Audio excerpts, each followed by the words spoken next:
to order. And this meeting will be by audio only today. And we have guests today. We'll start with introductions. We'll start on that far side, Mr. Gender. Or near side. Ernie Dunder, board member, please. Paul McKay, board member. Gabe Grover, board member. Justin Stevens, board member. Wes Spielberg, board chair. Jim Snyder, board member. There we go. Quentin Beaumont, manager of agricultural services. Eric Kushner, manager of IT. Larry Clark, board member.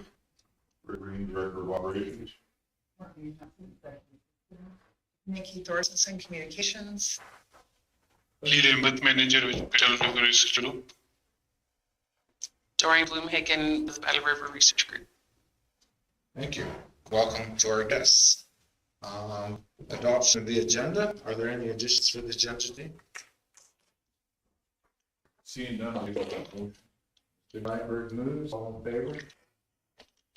Carried. The minutes from February 23rd meeting. We have a chance to review. Mr. Clark. I'll move the minutes. Mr. Clark moves, all in favor? Carried. Delegations. We have two from the Battle River Research Group today, prepared to give us the annual report. So if you care to step to the podium.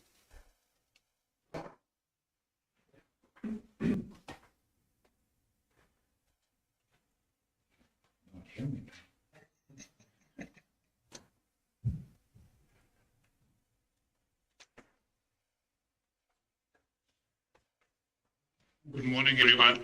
Thanks a lot for inviting us to do this presentation over here.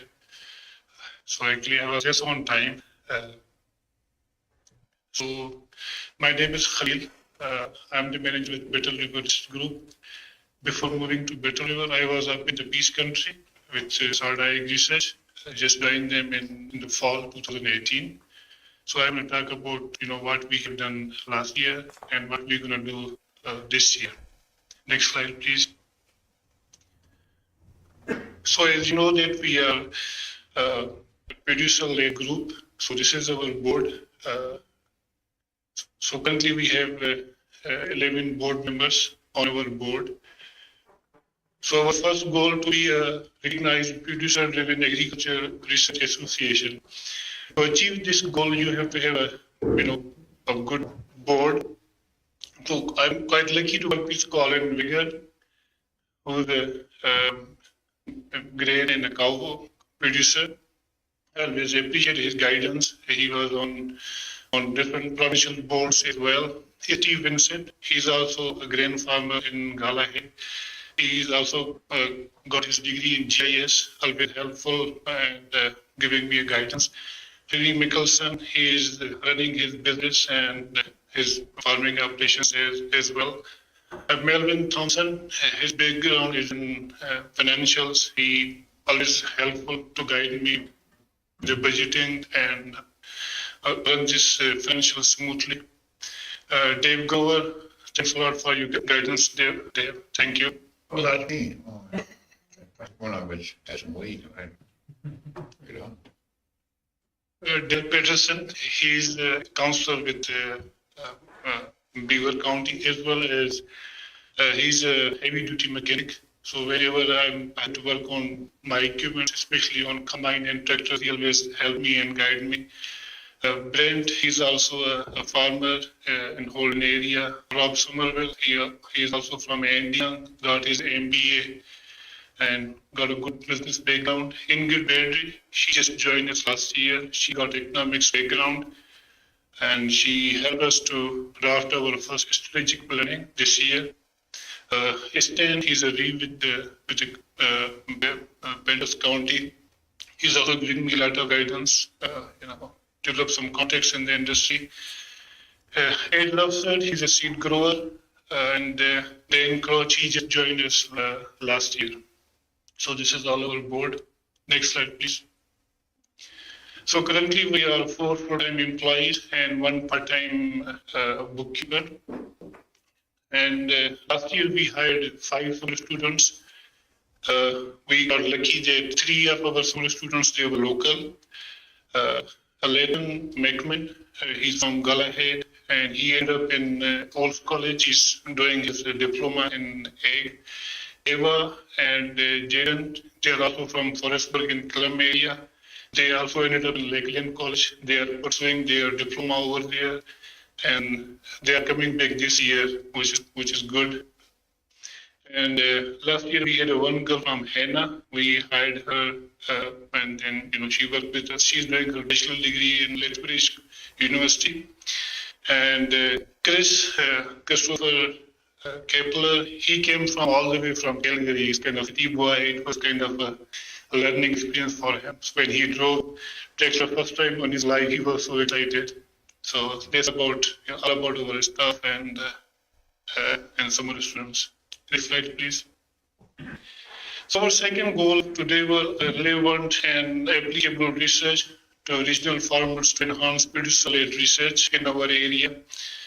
So you can see that on this graph, to be honest with you, COVID did not affect us at all. In 2018, we had only 18 research projects. Then the year after, we had 30 and 42. So last year, we had 58 projects on different demonstrations, research projects, extension projects. So last year, we did over 2,500 research plots at different sites. We had one site in Camrose, 4 sites in Flagstaff, 1 site in Pentas. And this year, we're going to come to Stettler, we're going to put some plots over here because this is your turn this year. Next slide, please. This is an overview of all of our research projects. Like I already said, we have 58 different projects. So you can see those highlighted in orange. Those are the collaborative projects. We are working with different organizations all over the province with colleges and universities. Ultra wheat, we did this research with 7 different groups in the province. We collected data from different soil and climatic conditions all over the province. As well as we are working with University of Alberta. We did some research with Humalite. We had sites with Grow, with University of Alberta, and Kira down in Oil. Soil amendment, Biological Research Group, we are leading this project and we are working with 4 different groups.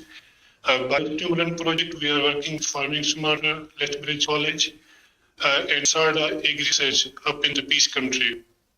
Corn variety trials, those are the on-farm research trials we started last year.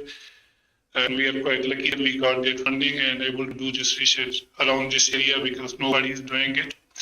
And we also got some funding for doing hemp research. So we are testing hemp for the forage production. So we are testing 3 different varieties and we took some plant samples and we sent it to the lab. So basically we are looking into those, the nutritional quality of different hemp varieties.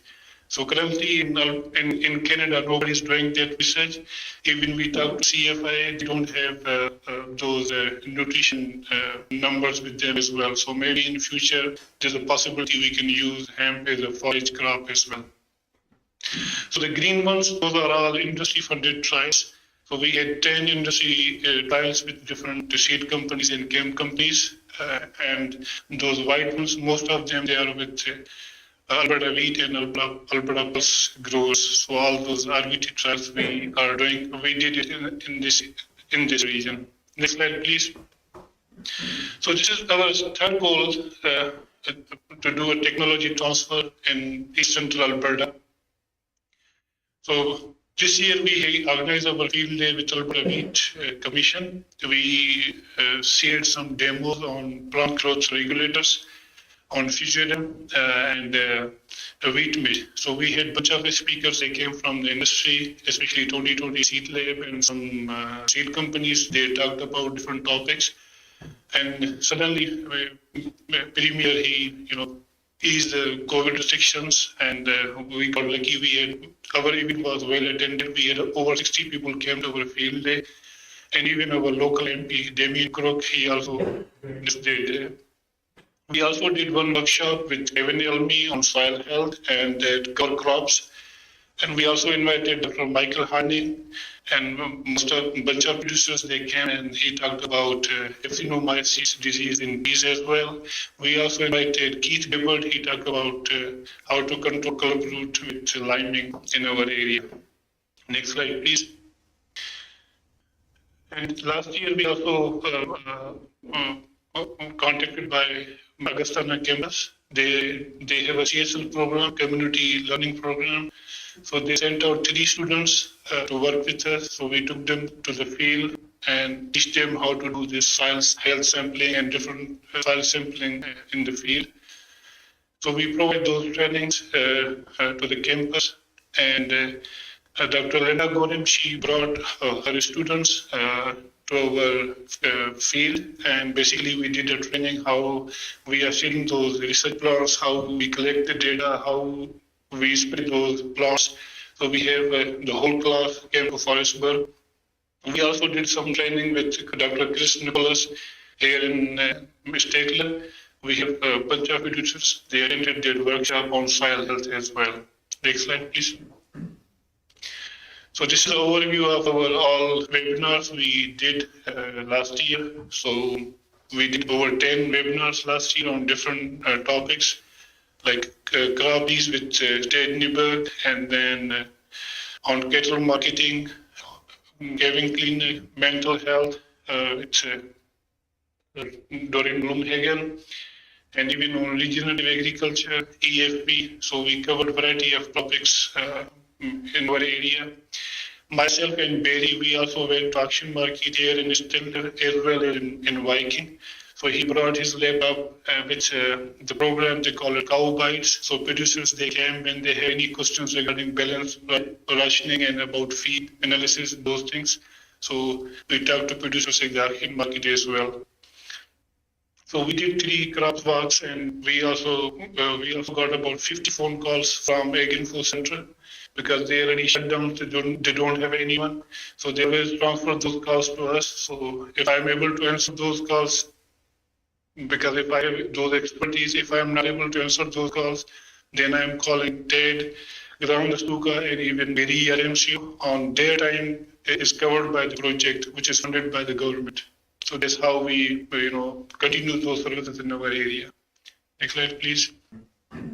So this is our social media metrics. We have 2,725 people, they visited our website, and we have over 3,000 people, they visited our Facebook. So we have over 15,000 followers on Twitter, over 10,000 on Facebook, and we also have our annual report available online. We also have our newsletter we publish 3 times per year. And all our webinars, they are recorded, they are available online. So whenever producers they have time, they can go and watch those webinars. And we have our blog as well. Next slide, please. Excuse me. So this is our goal. We started, actually I started in 2018. So it was the point where we kind of moving forward. So in 2020 to 2022, we are on the track. We are doing a quality work. Our funding improved, our capacity improved, and we got 12 collaborative projects. And next step, we're going to work on our branding, and we are planning on doing some trade shows and mega events in our area. And after that, we are our target to have a center of excellence in our area. So last year, we bought this spray truck. We talked to the machine shop, and we built this truck in our machine shop. We have, because the last time we had a side by side, it was not efficient, because we have to do a one spray application. We have to come back to the shop. There's a lot of logistic involved. Now in this truck, we just make a mixture of 4 different chemicals, go there, spray there, and then come back. So we have a weight controller on it, so it's pretty efficient. We also bought one forage harvester. Alberta Agriculture, they put it on auction, so we were able to, win that auction. So we drove down there, we brought it back. So with that forage harvester, it's got a on-spot scale on it, so we don't have to carry those samples. So when the chopper is going to chop, everything is going to come into the bucket, it's going to weigh by itself. So last time we needed 4 people, now we need only 2 people, so which is pretty efficient. And you can see those pictures. I'm really thankful to my staff, especially summer staff. They are helping us a lot, and even my full-time staff. So this is how we are moving forward, and we are trying to continue those services in our area. Next slide, please. So in the end, I'm very thankful to our sponsors, especially Stiller County, for helping us and funding. Provide us their funding, and we are able to continue those services in the area. Thanks a lot. Thank you. Are there any questions? Mr. Nyberg? Tell me a little bit more about the hemp forage. I'm interested in that. Like, did you guys bale it, or did you silage it, or what did you guys do with it? Actually, we took some plant samples. We just cut it by hand, like 1 meter square, but we did not do it the whole thing. But when I was in the Peace Country, over there's one guy, he take out his old combine and he put some tin sheets all around those moving parts. So it's no different than flakes. It's going to wrap around the moving parts. So he covered those moving parts. Then he was able to combine. Okay. Yeah. So he just put his header on top, and then he just combined those tops because the seat was there. Off it. Yeah. So they graze the bottom then, or what did he do? He just left it like that. I saw one video, I think, down in UK. So they have a double header. So the upper header is going to cut all the seeds and they collect it, and the down header is just cutting like a knife. Yeah. So it's going to leave everything on the ground, and you have to go a second time and collect all those material from the ground. And then they baled it and then they fed it? Is that what they did, or did they silage it? Or? They bale it and they use it for a decoration plant. So for chipboard and some other things, yeah. Okay. But you're looking at it to do it as a forage. It's a forage. So we are not basically feeding it to the cow. Our first step just wanted to see is there any nutritional value at different growth stages. So even though if we are not able to feed to the animal, but at least we can put into a polycrop. Okay. If it has high protein value and some value, maybe we can mix it with different polycultures as a forage. Interesting. Hemp is such a strong fiber. I just wonder if it would be palatable to critters, because they don't typically like really sticks. So. Usually, what I observed when we seeded our site in Pentos County, it was held out and the cows were around, and that area was quite green. Looks like they don't like it. Yeah. Because of the smell, I don't know. I did not saw them around. They were eating all the other stuff, but they were not eating hemp. Okay. They do. They've had it county for quite a few years. They bale it, square bales, and then they shred it and use it for bedding. And it's really good along the bunks. It's like flax; it doesn't break down.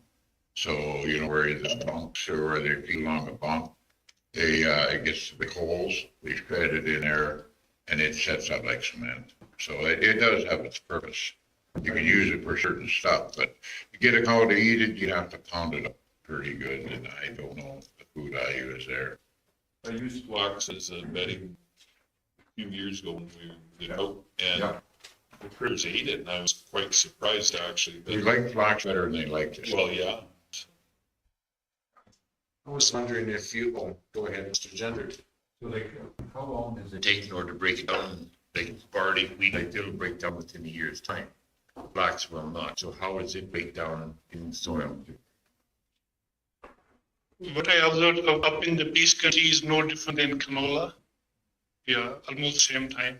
But it depends where with the moisture. If it is up in the hill, then it will take time. Yeah, there's so many factors involved. But it's not like flax where it'll hardly ever break down. No, it's not like that. No. The question I got, you're talking about plot rotations within the counties. Do you take a number of plots per year, or how do you divide the plots up? Actually, it's all about our capacity. So, like our labor-intensive research, which needs a lot of data collection, lot of manpower, and we have to maintain the quality. Those plots we just put it pretty close to our office. Because there's a lot of manpower and money involved, and silages we just rotate all over the counties. So that's how we do it, and Or corn trial. our corn trials. You tend to put plots closer to your base where you're out of. Yeah. And I'm just kind of wondering, okay, with the county of Settler, means that we're down there up on the fringes, but the amount of plots that we're going to be receiving are there. Which is, like I said, it's all about our capacity. Like if you would ask me 20 years ago, at that time, the cost was very low. The funding what we getting it from the province is not enough. I wish I can put plots every year in every county, but we don't have a capacity. But we have grown a lot. Like if you look at 2018 and now, like when I started, like we were losing about 60 to 40,000 per year, and like last year we saved a little bit, and then this year I spent a little bit money on my equipments. But for sure, I can see that we will be able to put plots in every county every year. But still, we have to build up our foundation. It will take time. You do have landowners that are willing to put lots up in the county of Stellar. Yes. Yeah. Okay, Jody, do you have some comments? Right, so I am just going back onto the board now, so that's why you didn't see me on the board there. But I did spend 6 years on the research group, and then I took my 2 years off, and I will be back on now. One thing I wanted to mention, and I think Dave can probably back me up on this, is with having Khalil and his wife Nasima, I'm going to give her quite a bit of credit too. They have certainly turned the Battle River Research Group around. Dave will know that we had some time there with the research group where we didn't know if we were going to be able to sustain another year or another 2 years for sure. We were at a point where we weren't getting the funding. We were spending more than what we could afford to. And we did have some change with the board and with management, and we hired Khalil, and we have seen a dramatic turnaround with the research group. So I do understand that you want to have plots in the county of Stettler, and I think that will come with time. But I think Khalil and his wife are both doing a very good job about managing not just our funding, but our employment and our capacity of what we can and cannot do. So I think looking at a lot of things across the board, not just, first of all, Nazima has found tons of funding that we weren't aware of, and she's been able to access. And I think Khalil has managed things very well.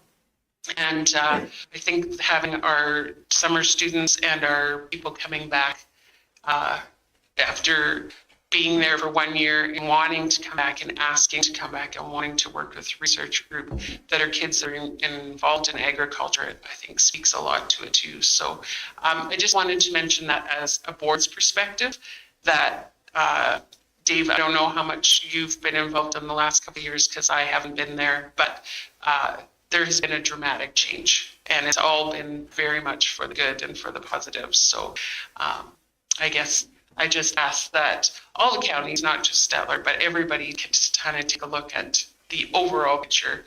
And what we are doing now is quite different than we're doing 5 years ago. So I just wanted to mention that. And also that these trials that we do are not, like Monsanto, you don't have them out there logging the weeds out of their crops, so it does better. It's an actual test. And in the back of the plots along the front, in the back, they have a test one. So if they do that, you check the other one and you take you know, between the two, you have a couple of check ones in the back, and nobody knows except Cleo which ones they are, so there's no, it's an actual wheat that grows in this area and how it does, or it's an actual canola, how it, which is, which one does that. And as a producer, I am a cow guy, but I still got a sweet tooth for the old growing grains. It's just not, we just went a different way.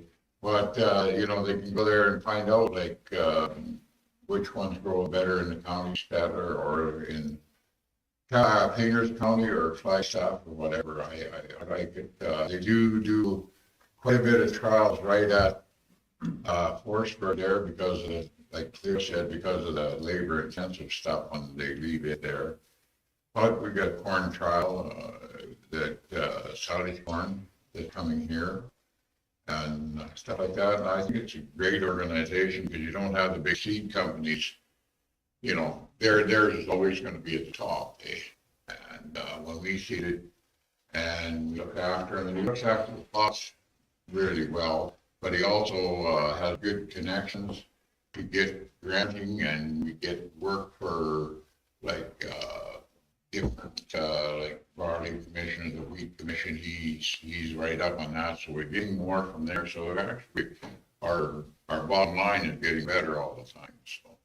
And one thing that we've also noticed is that we have people approach more and more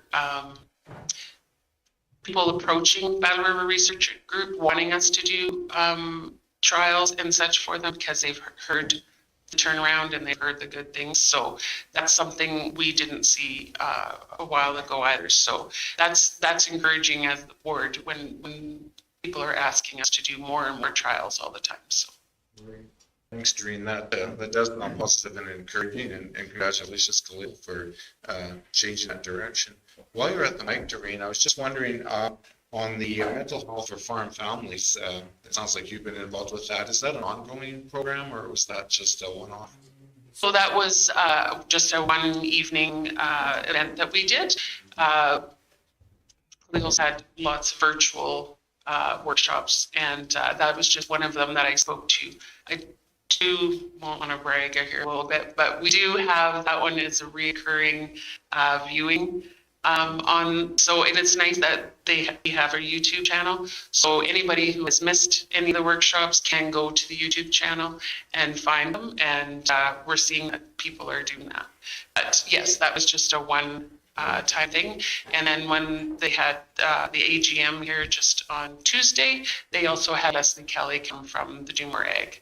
So it's a It was a good presentation too. Yeah. Very. And it's good that it's still available, and more attention is finally being paid attention to mental health for farm families. Yeah, that's good. Sure. And the statement of it is the biggest thing that she talked about, like, you know, just because you have a bit of mental problems when you're farming, doesn't mean, you know, it doesn't come with that statement anymore, and they're trying to get rid of that. Yeah, the Doomer Ag is. Talking and stuff. Yeah, Doomer Ag has definitely been a big help for that with Leslie Kelly. So I think it's opening up a lot more. So yeah, it's nice that you can go to those anytime on the YouTube channel. That sounds great. Thanks, Doreen. Khalil, on the clutter and Lyme treatment, can you just kind of expand a little bit on that? Is that just treating the spots we see on healthy plants, or what is the program for that? Canola Council, they are doing some trials around Westlock area.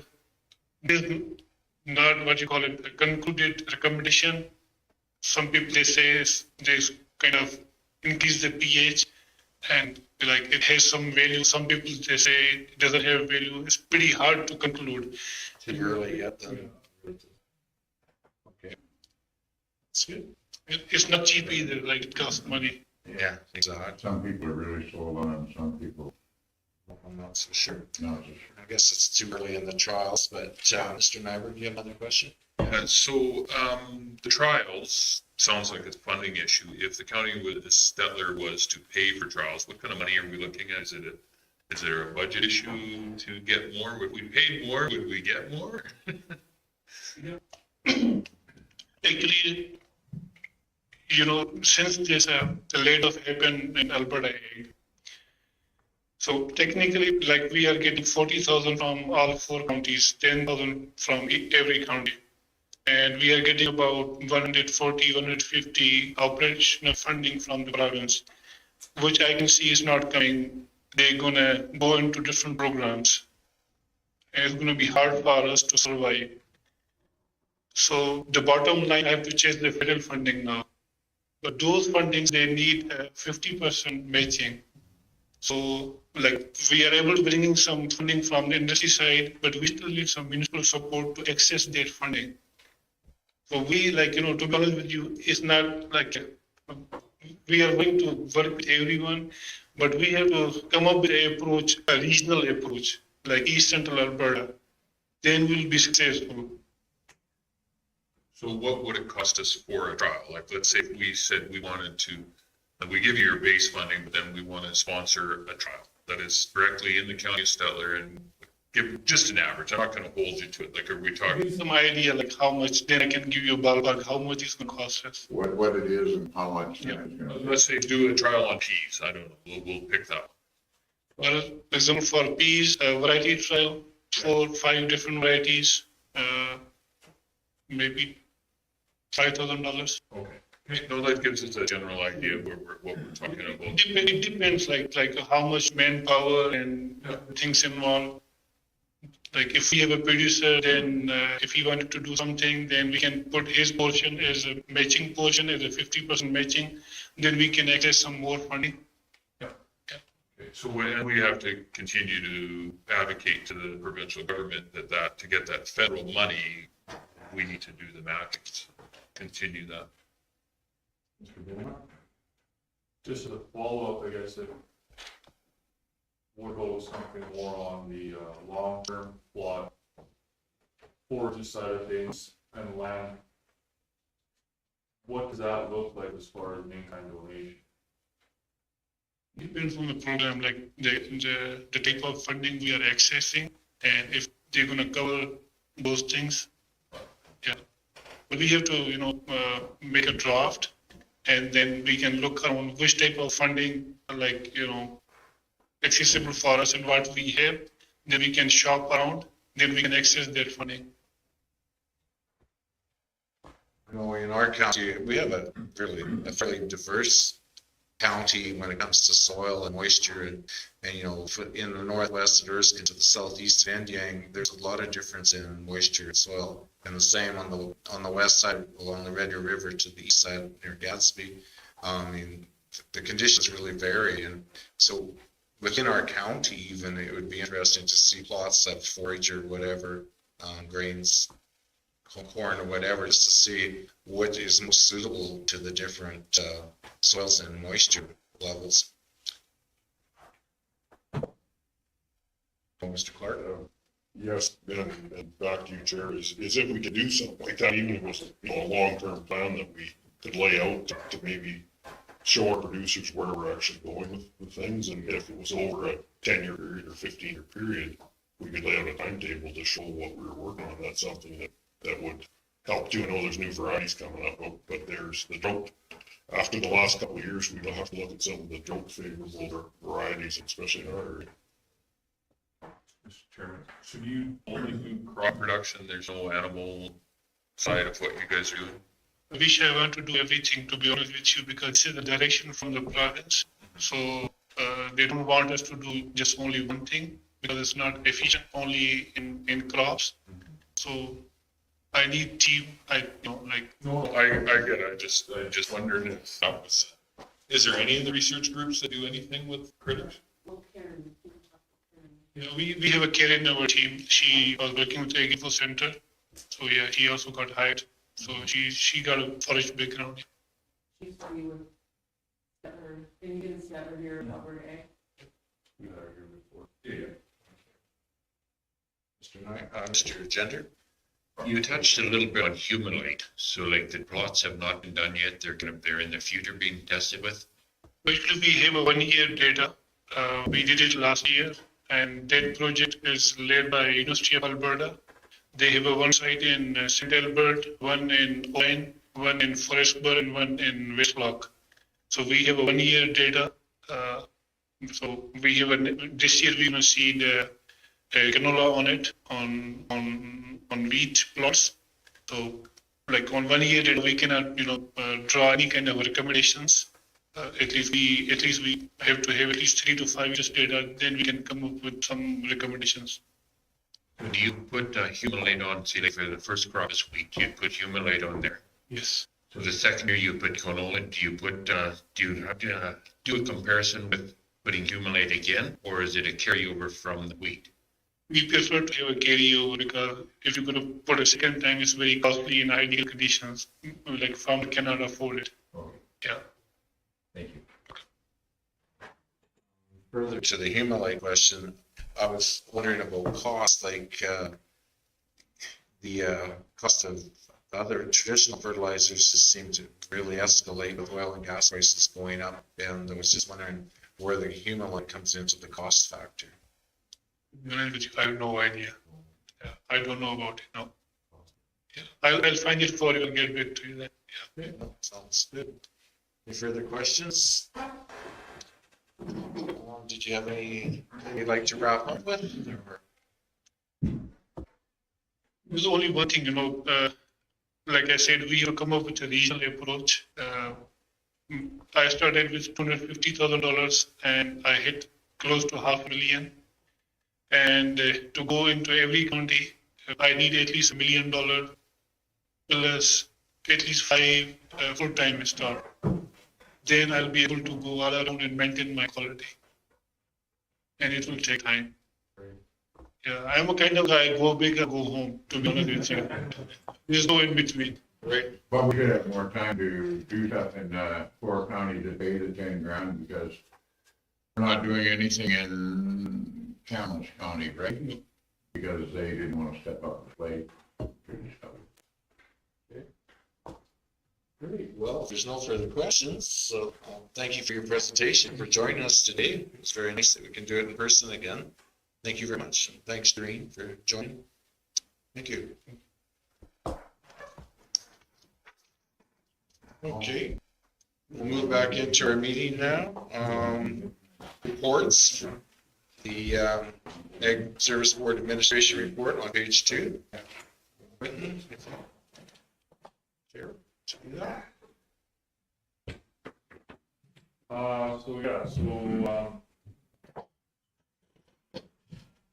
We're all out of strychnine. People calling me wanting more.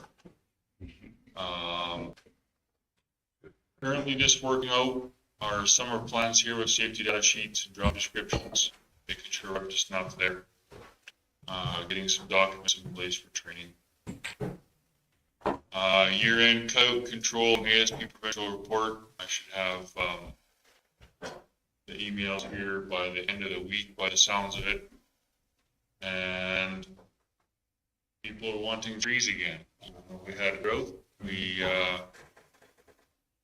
can't remember, the 1,000 trees were ordered outside of what the county has purchased for a few items. So we're down from normal, but maybe it's the new normal. We did average probably 5,000 trees. We haven't sold trees for 3 years, 2 years though.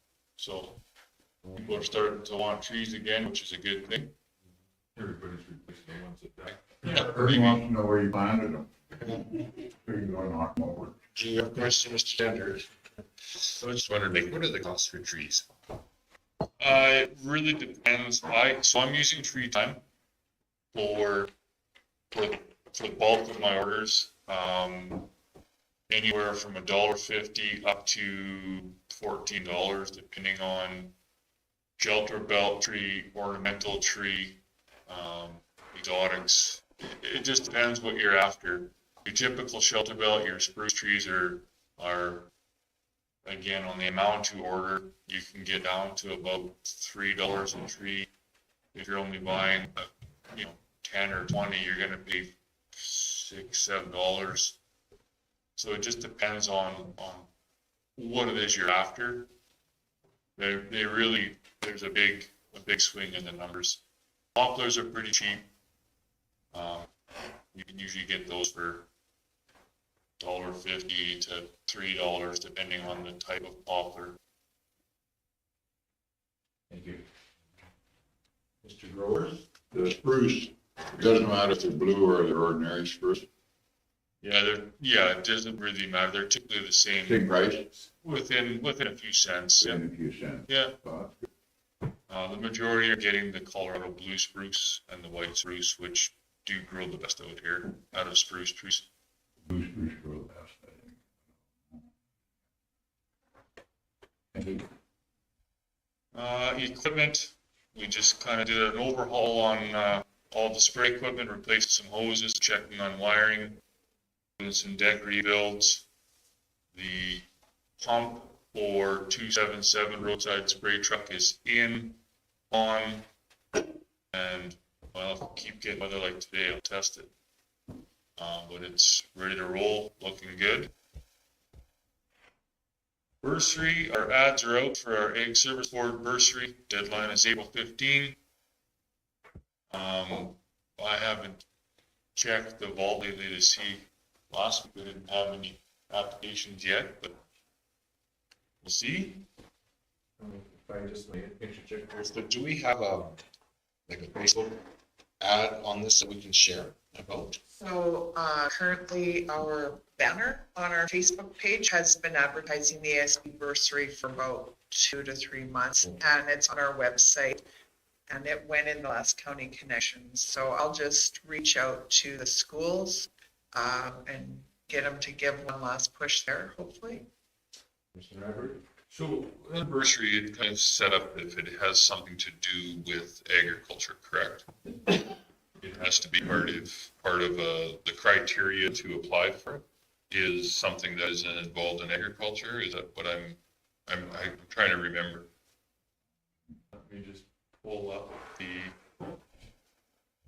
form. It's right here. I think it's weighted more heavily into agriculture, but. I have it here. So eligibility, they must have successfully enrolled into a post-secondary institute. They can only receive the award once, must be resident of the county of Steller.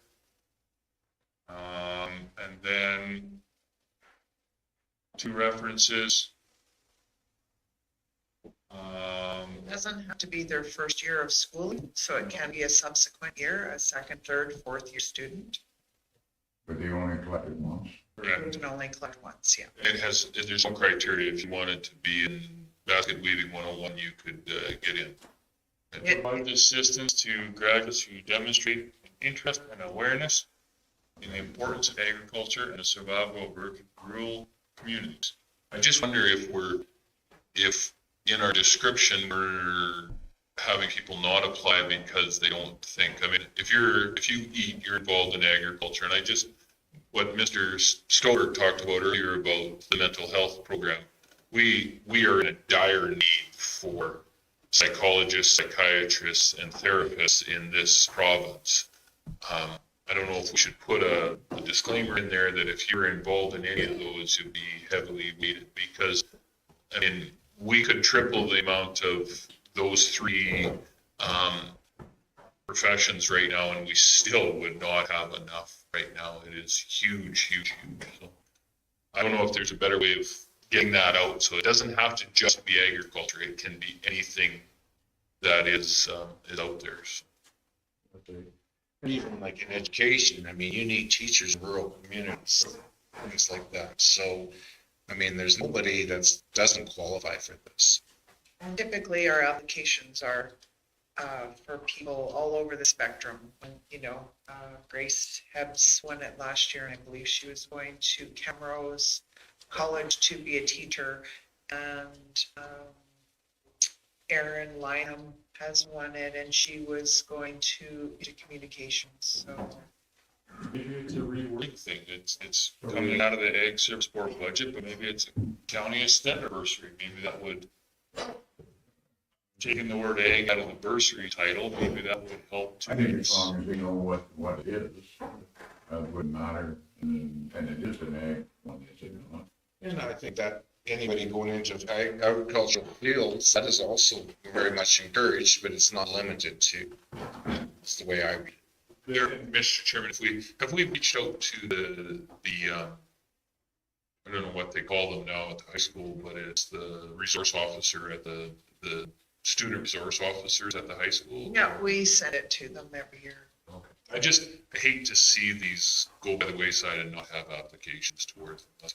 We generally have 0 applications till about the 13th or 14th of April.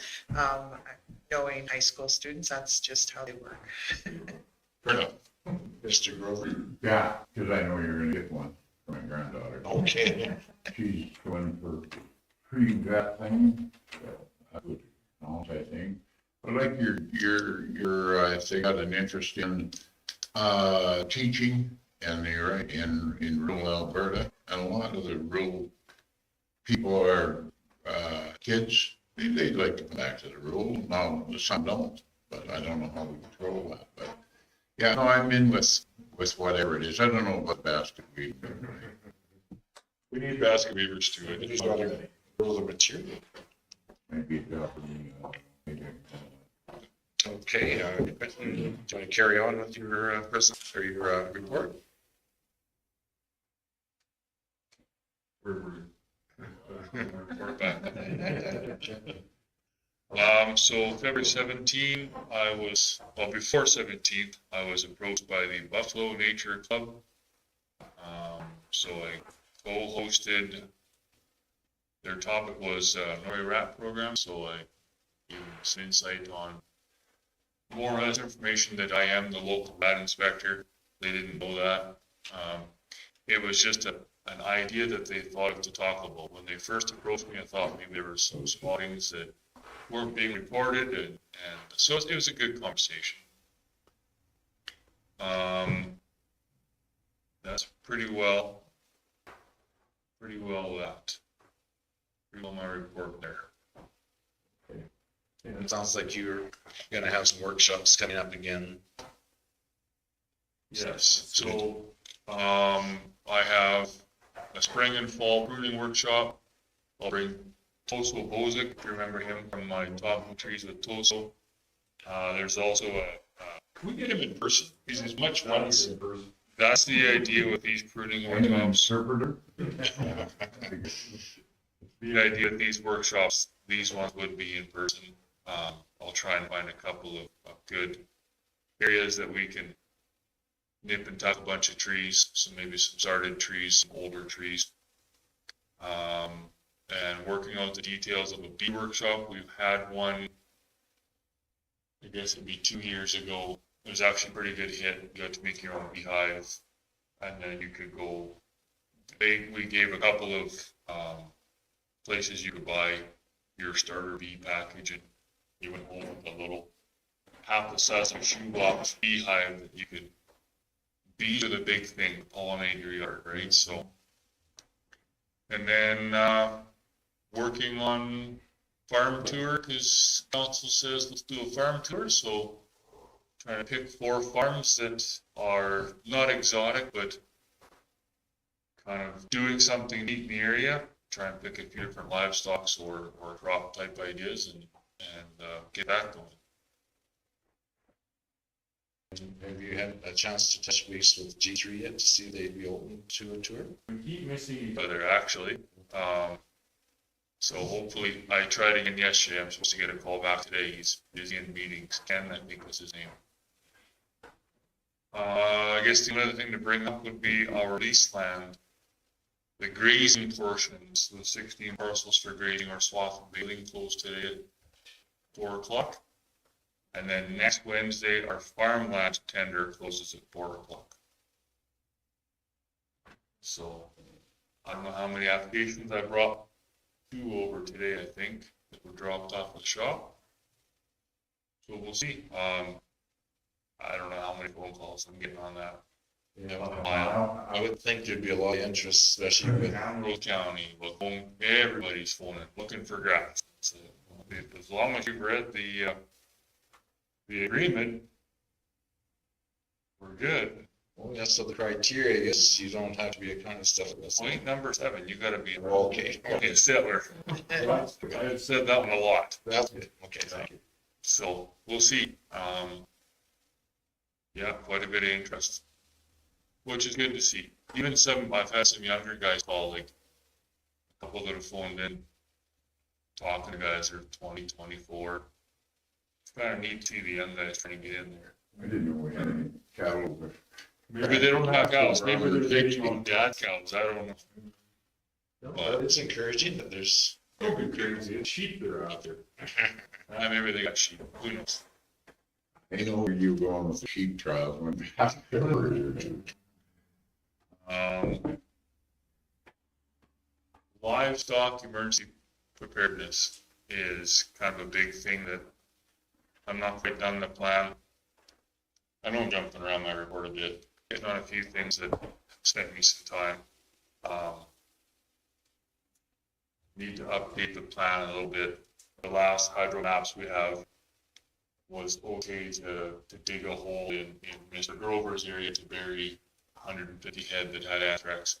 Can't now, there's too much water, too close to the surface, so we're re-looking at the hydro maps with the province, and Where the hell did you get all the water?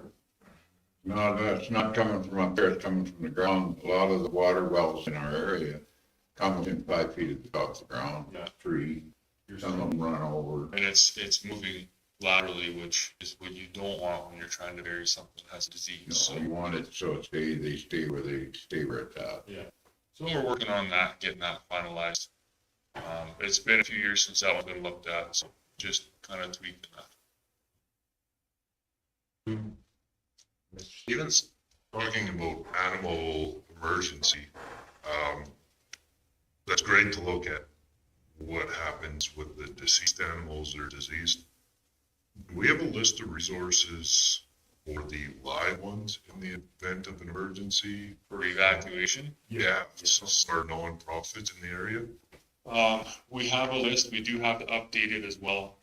We have transport, we have areas that have said, yes, I'll hold livestock, different feedlots just outside the county and on the southern and north ends.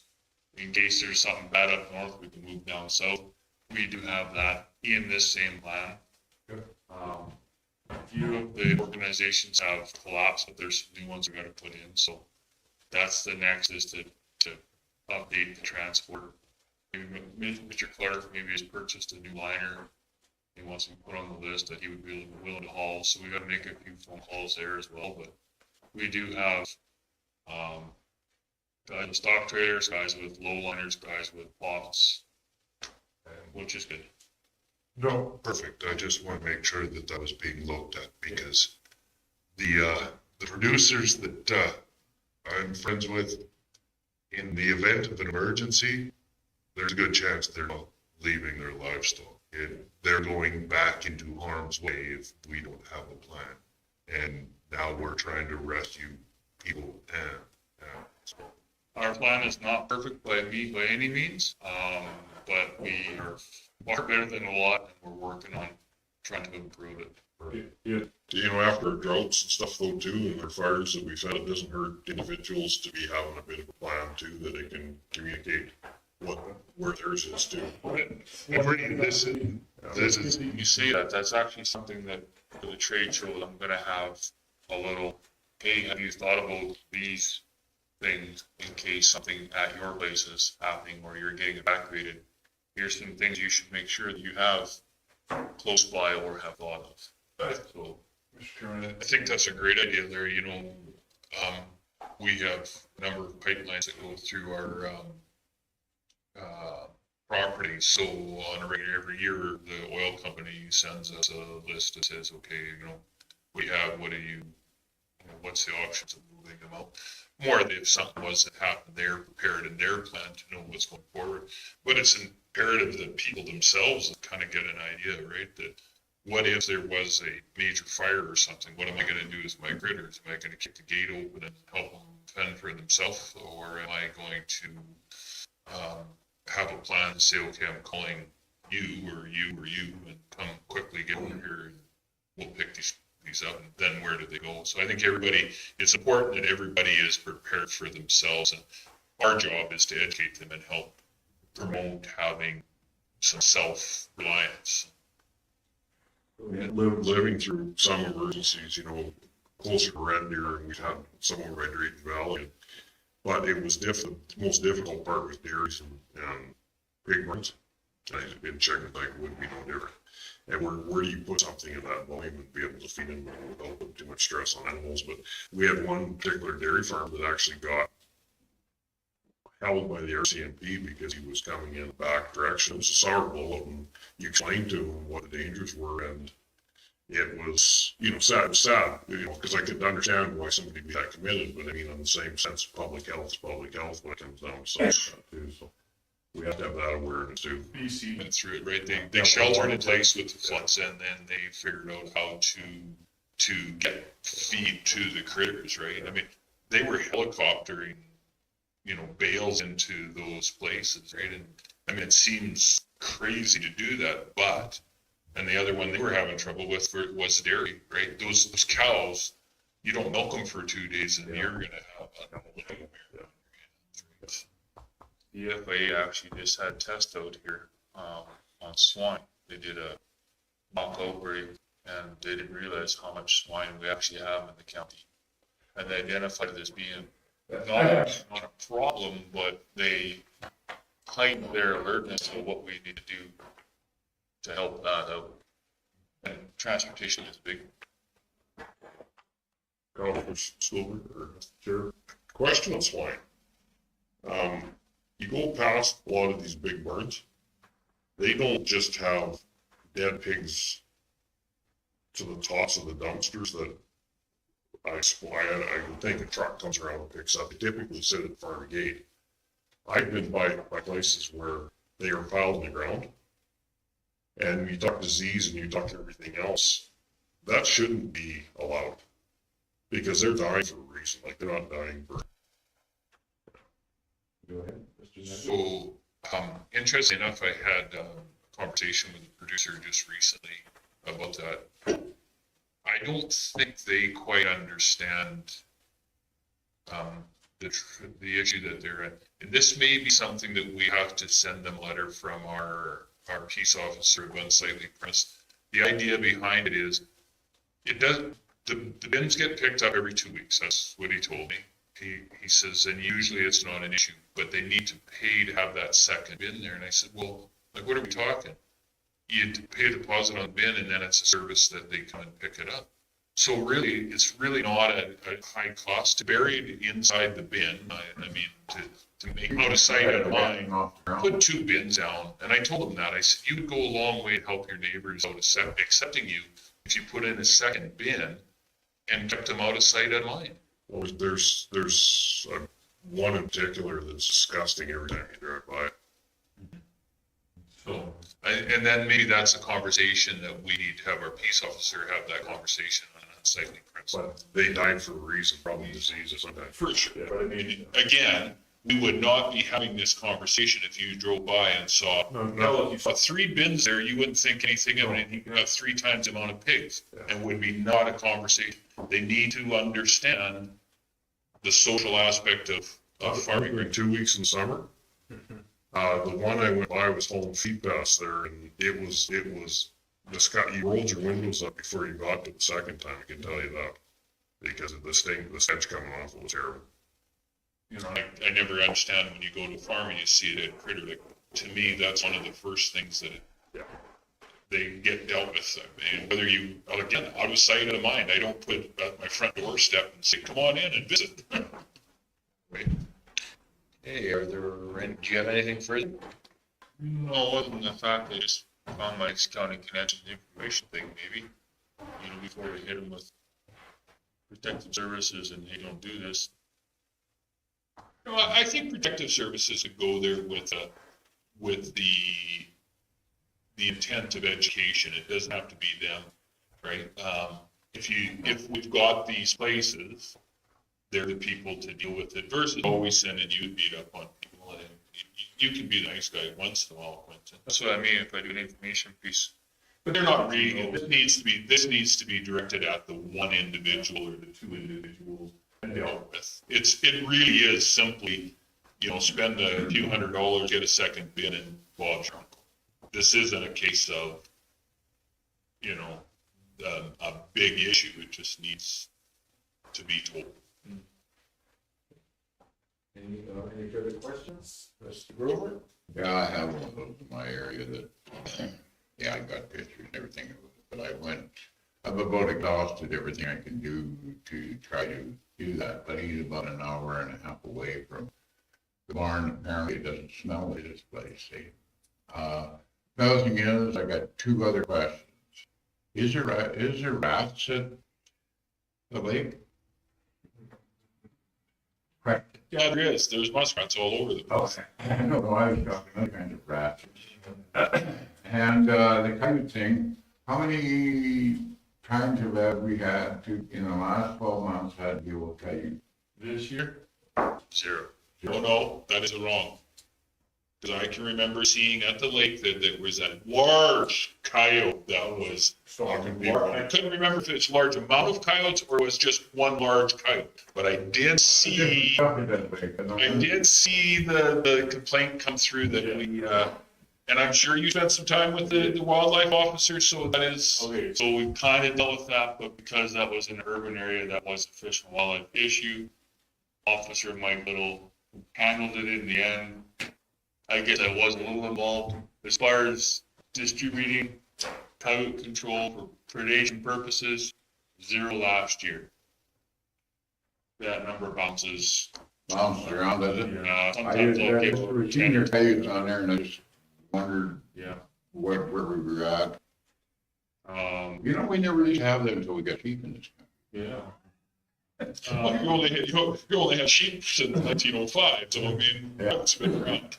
They've taken away M44 devices, which is a coyote control device using cyanide, so it's pretty poisonous. That's been pulled off the market, but I still have snares, 10-8 pills.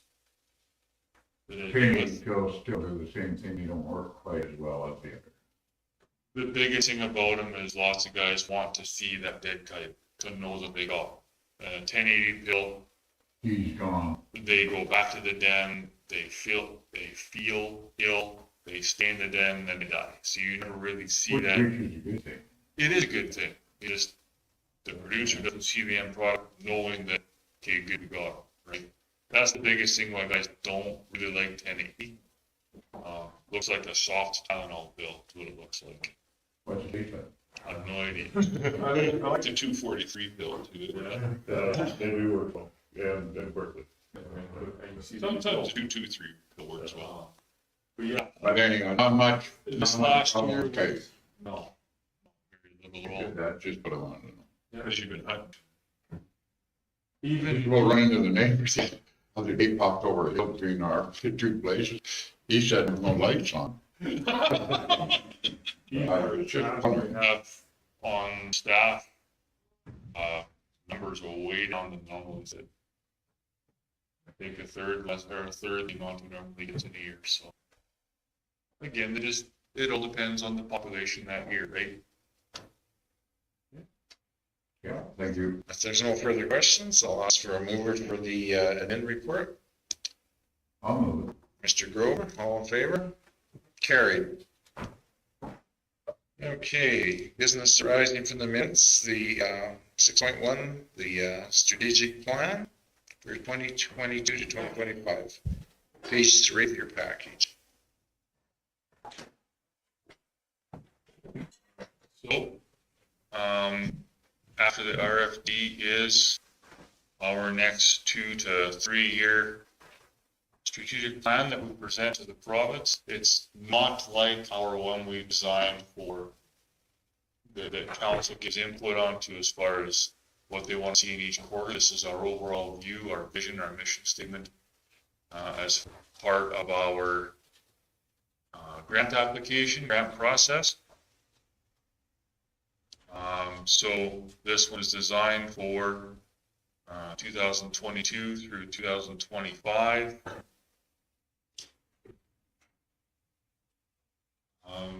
Yeah, basically it just kind of highlights what the county wants to see happen with ag services, education, awareness, cooperation, accountability. Make sure we're part of certain plans, soil conservation, animal health act. That we're promoting pest-free agriculture. Trying to make sure that we're staying environmentally sustainable, agriculturally sustainable. And I see you have a piece in there that working with River Research Group and others. Yep. So that includes that. Any board members have any input into this? Any questions? Anything I've missed that we want to see added? Or? I'm just wondering if we should, put something in there about emergency planning, since that does seem to be underway.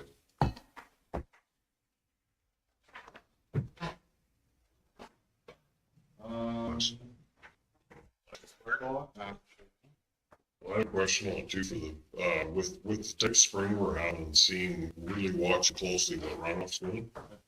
Even if we get spring moisture, which we certainly hope for a grass town, but our producers are going to probably really having trouble with water. Seeing a lot of the sloughs and stuff are getting zero runoff right now.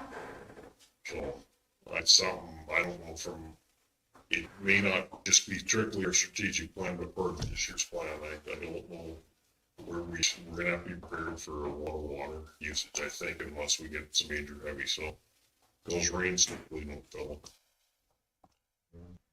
You know, it definitely could be an issue, and that might be a side issue to this plan, but It is still part of our overall, like, when you look at our overall plan and we talk emergency issues, that could be part of an issue too, though. okay, yeah, you can tie it together. Mr. Nyberg? I think going into, we talk about strategic plan, but I think we as a municipality and as a ag service board, again, our job is to advocate to the provincial government. The cost of energy is getting stupid. We're talking $2.25, $2.50, maybe higher for diesel fuel going forward, with absolutely no, relief in sight. If you're going to be grain, hopefully we will have to dry every kernel of grain that comes through the fields this year, because we need the moisture. But if you're trying to do that the cost of hydrocarbons are gone through the roof, the cost of electricity's gone through the roof. I don't know if anybody else is seeing it, but it's going to be really hard to continue to do what we do and feed the nation if we are paying that kind of money for all that we are. If you can get fertilizer this year, I've heard multiple producers now that have booked late and they're not sure they're going to get their fertilizer. So this one's going to be a real trouble. And I don't know if we need to put a resolution forward to put that in and say, hey, we need some help here, because Water is not our piece of it. Our company. yeah, no, I'm just saying. You have to pay for it, Yeah, it's one of our big expenses. if you're trucking that water And you're paying it $3 a cube too. yeah, right. So, where does it become non-feasible and you say, I'm selling everything off, including the land, and moving in out, right? You know what I mean? Then who are you going to sell to? So, Mr. Nyberg, your suggestion is to add in to the education piece that to lobby Yeah, I think, when appropriate on agriculture issues. and we kind of leave that out of our strategic plan sometimes, but I think really it should be our very first thing. Any issues that we have, if it's something that the provincial or federal government is in direct control of, and the federal government is in direct control of the carbon tax, absolutely, and they're taxing us to death. That one's already has a resolution on it. Yeah, I realize that, but we need to somehow not let it go by the wayside. We can include that in our strat plan to communicate and lobby whatever government on these issues. I think it's a continued situation, right? Well, and you look this spring, our greenhouses, what the power and gas bills will be. Oh. Mr. Stevens? I'd like to echo those points, and something that seems to be missed with the current rebate program is it's based off an average, and that average may make sense for our urban neighbors. If you live in a city and you have access to public transit, you're not driving, buy more to come to town for groceries. Even corporate is one thing, whether businesses are not eligible for carbon tax rebates, only individuals. So that individual farmer may get a small rebate, but that business eats it all. So that's part one. There's the side and then the individual side. There should be a separate rate for rural versus urban. We do not have the same access to public transportation and ways to cut down our carbon. We're the elastic potential of this tax, it just snaps. Like we don't have the same options, but we are treated the same. And for us, a lot of times these inputs, whether it's fuel for the equipment, whether it's the truck, the transportation fees, there is no other options. You either pay through the nose or you go out of business. That's your choices.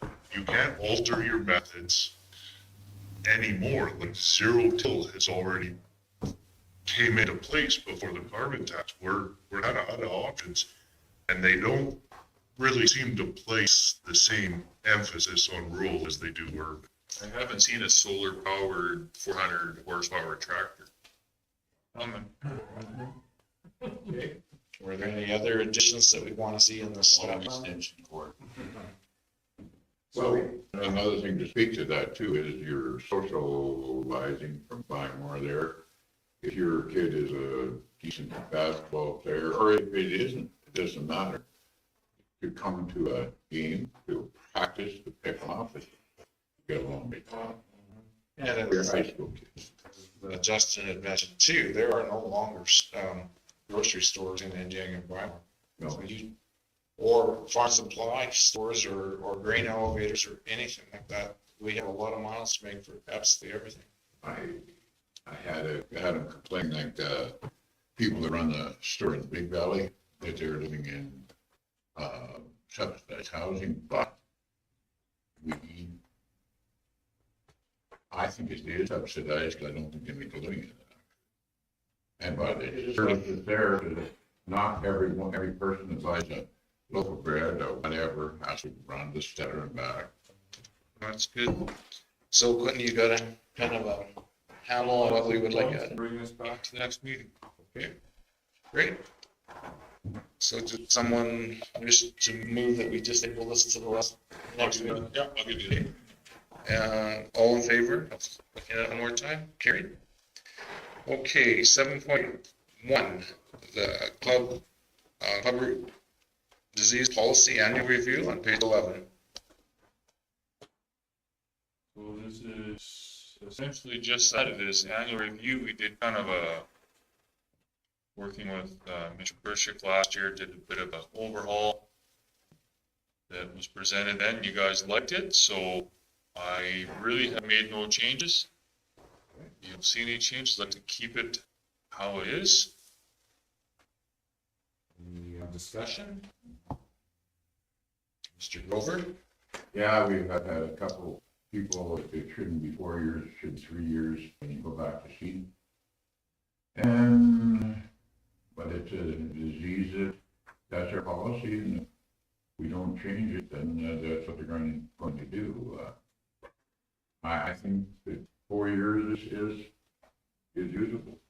It isn't like you sterilize the land, you just can't grow canola on it. Well, when wheat is $13 a bushel the other day, I think that's probably all right. Barley is bouncing around $10 a bushel. Well, you're 7 to 10. I think you have other options, so I don't think it's real hardship to do it for, and not seed it till the 4th year. But the 4th year, right, when they can seed it on the 4th year, right? Which is, I personally think it's stay right where it's at. and that's what mirrors the province, right? It's not like we're choosing it out of the air. This is what the province and Canola Council has. I explained that, and I think you have. Mr. Stevens? So I did some research into what other counties are doing, and some of our neighbors to the east and south have dropped down to 3 year. And I think the map that you included with, yeah, that's the one. That was very telling, because once we got to our, when I looked up our neighbors to the west or north of us who are on the same level or higher, well, some of them get even more stringent. They're 5 years.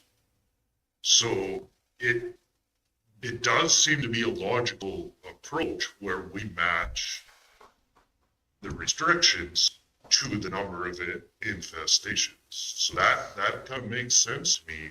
And for that reason, I support maintaining our approach at 4 years. I mean, if our infestations go down, maybe that's the time to look at dropping this back. But if it's not decreasing, I'm not sure if we want to scale back the restrictions. Mr. Nyberg? I just, Mr. Chair, I just have to put my 2 cents. I think we spend a lot of time on Club Route. We spend a ton of time trying to solve a problem that isn't going to be, I don't know if we have much. What we're doing, I don't think makes a whole lot of sense. You can look at this and the epicenter of the map was started, I think, in Ladue County, and you can see how it's spread out from there. And I'm sure that you will see this map in 10 years and that all blue will be red and the green will be yellow, and it's just continue to move until we come up with an actual industry-led fix, i.e. having resistant seed and some other soil mitigation. All that we're doing is we're prolonging the inevitable, which may be okay. I'm just not sure we need to put as much resources into it. I think farmers do a very good job of taking care of themselves. Fortunately, we do have the 1 or 2 bad actors out there that just don't get it, and we have to police them. And the good farmers that are out there doing what needs to be done and would adhere to it anyways by crop rotation are going to be good farmers, and they're going to continue to do that. Those ones that canola, snow are troublemakers, and unfortunately we have to be the bad guys. And I feel for Clinton because he's, again, always the guy that has to be bearer of bad news, but it is what it is. Like I said, I'm not sure what we're doing makes a difference, but like most government, we got to try and do something, right? I think our efforts do slow it down. I think they're probably, worthy. Any further discussion? Everybody happy? Mr. Grover? Well, to Mr. Nyberg sitting there, we had blackleg, and at one time you had blackleg, you couldn't grow. No, you ever hear blackleg enough? Industry fixed. And that's exactly where it's got to start. And I mean, it wasn't what we did. they got a Band-Aid thing by having the type of canola that we can seed. But, I don't, it's just because one person has some disease, I don't know if we should just throw the gate open and we all get it. That map was completely red. Industry would be very much putting a ton of money behind figuring out how to solve the problem. Right now, industry. And I do feel for the ones when it's $23 a bushel, yeah, grow, but how else you think? I feel for the ones at $23 a bushel and they've got Club Root and end up with 15 bushels to the acre compared to properly managing that you would have done it in about maybe 40 or 50 grains. I mean, it's absolutely, it's who looks after it. There's always two sides to it. So if there are no proposed changes to this policy, do we, I'll receive for information, reviewed and received for information. Nyberg has received? Council meeting, or I guess it'll go to that policy committee and then get presented. Okay, I think you can just, it's already been dealt with here, you can just bring it to council to be put there. okay, so received for information, all in favor? Carried. 7.2, vegetation control policy annual review, page 13 of the pack. Same thing, so our vegetation control is to just make sure that we are controlling alien invasive species or target weeds. Want to make sure our roadsides and fields throughout the municipality are growing what we want, what we don't want, can be controlled. We want to make sure that everything on the Weed Control Act is being covered, so we're there to make sure that we have clear sight lines, intersections are clear, we can help with snow removal by keeping unwanted vegetation back, and road drainage, which is kind of big, right? Hopefully it's big. Mr. Brewer. And also spraying small saplings alongside the road so they don't hold snow and, wreck our infrastructure, to me, is a big thing. Yeah. Thank you. So, like usual, we'll use a combination of control, chemical and mechanical control. And we follow, like we always have, we follow our PBMA standards, right? We're not over applying herbicides, we're not applying to vegetation that's too tall or near your house, near water, right? I just, a question, what's cultural control of weeds? Cultural control is a holistic approach, right? So removing common tendency and promoting or allowing alfalfa to take its spot, outcompeting. That's cultural. I just wonder, because I know the dandelion issue is what's in city is a big thing. I think it was the city of, or the village of Sherwood Park, they allowed the dandelions to, they didn't spray for it, and people were very upset, but I mean, it's a cultural. It's all not on the Alberta Weed Act, so Yeah. I don't Target dandelion, but if it's near kind of a thistle, it's getting. Guilty by association. Okay, anything else in comments or discussion? So I guess this is not part of this, but it's a related question. What regional county are you targeting for spray this year? We're doing the middle third, so Penn Road, Township 37-0, north to, give or take, Highway 601. Because it does a job, right? But that's the area. And then if there's time permitting and there's other areas that say, like in my area, it just got sprayed last year, right? But there's a spot that kind of didn't completely die, you can go back and catch that one if there's time. For vegetation control, that's the roadside spray truck, but we still cover the entire county for any of the brushing sites that Mr. Green's crews have taken out with skid steer dozer or whatever. We do those all over the county. At a time, in a timely manner. anytime, man. I know last year in my area that some of those trees, wow, they really took the spray good. They smoked really dead instantly. There's some years it seems like they're partially dead. This last year they got a good kill. Which is surprising in a drought year. Usually it takes more water to make something uptake to kill it.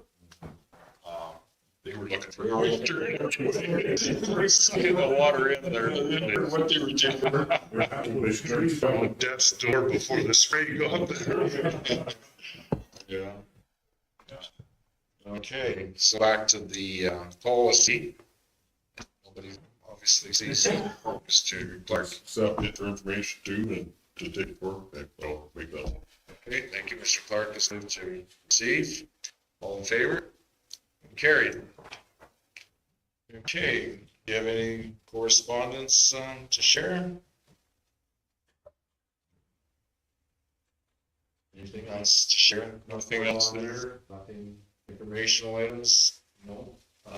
Committee meetings, conference reports, or anything? None were submitted. Okay, we have nobody on our provincial ASB anymore.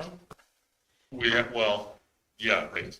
We're Brenda Council. Brenda Knight. Brenda Knight is, but And she will, Will she she said keep she up- will forward me any information that we need. okay.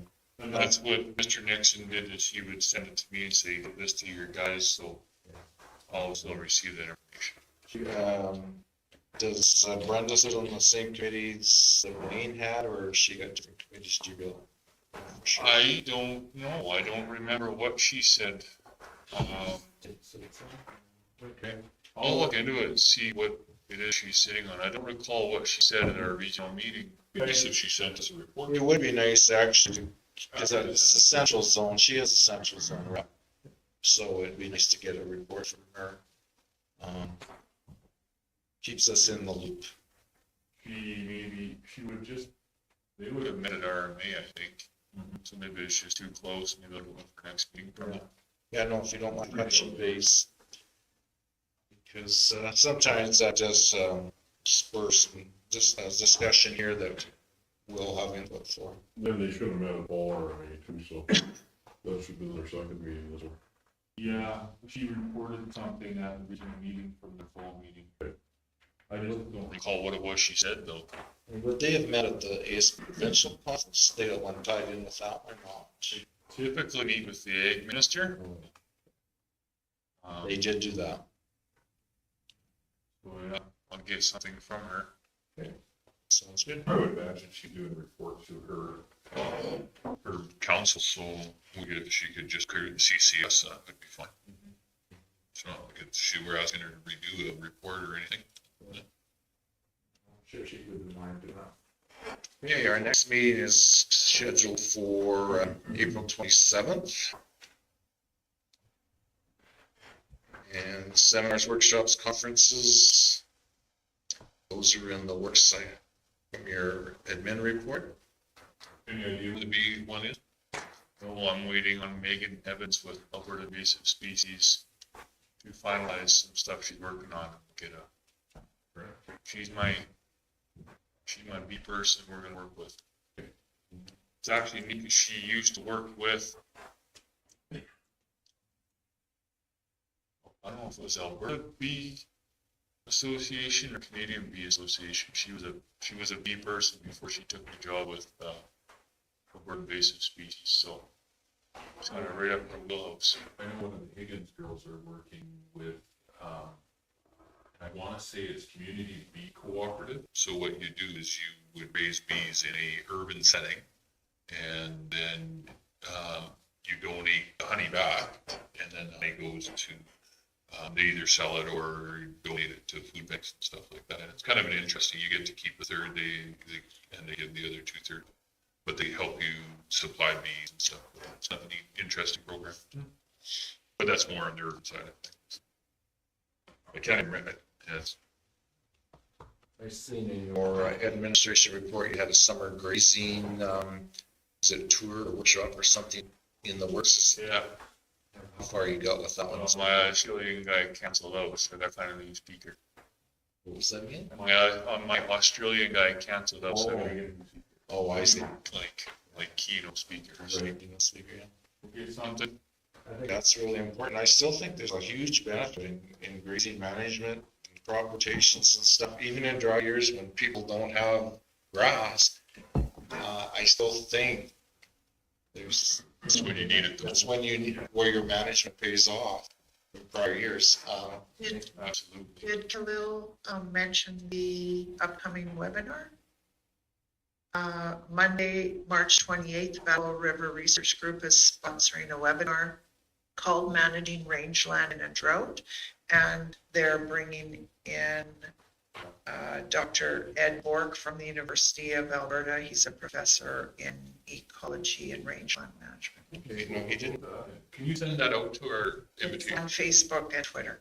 Can you send it to our? Oh, yeah, sure. Yeah. And what was the date again? Monday, March 28th at 9 a.m. And you have to register through the Battle River. It's on our website and the calendar as well. Yeah. No, that's definitely, the people can just watch that from their own homes. That's good. Okay, anything further on the workshop piece? Nothing in camera? Adjournment? And all in favor? Who's in favor? Okay, carried.